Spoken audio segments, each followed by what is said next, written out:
Kumusta sa lahat, mahal na mga taga-subaybay, tinatanggap ko kayong lahat sa aking channel. Narito ako muli na may isang kahanga-hanga at kapansin-pansing video.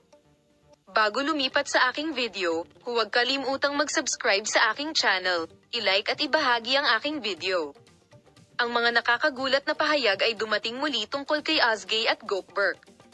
Nagpadala kamakailan si Goldberg The Mercy ng mga bulaklak kay Ozgie Yagis, na nahihirapan sa mga beta virus.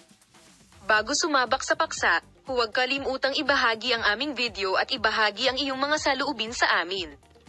Ngayon ay tumungo tayo sa mga detalye ng balita.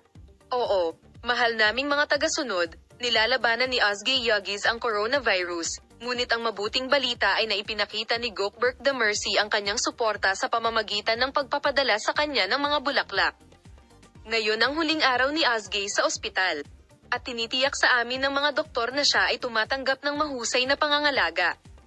Ang mga tagahanga na naiintindihan na nag-aalala ay maaaring huminga dahil ang galit ay inaasahang mapapawi at ganap na gumaling sa lalong madaling panahon. Tiniyak ni Ozgie sa lahat na siya ay mahusay at pinahahalagahan namin ang kanyang positibong pananaw. Sama-sama tayong manalangin para sa paggaling ni Ozgie Yagis. Naway bigyan siya ng Diyos ng isang malusog na muling pagkikita sa lalong madaling panahon. Salamat sa lahat ng nanonood sa amin. Paalam, makita ka sa bagong video.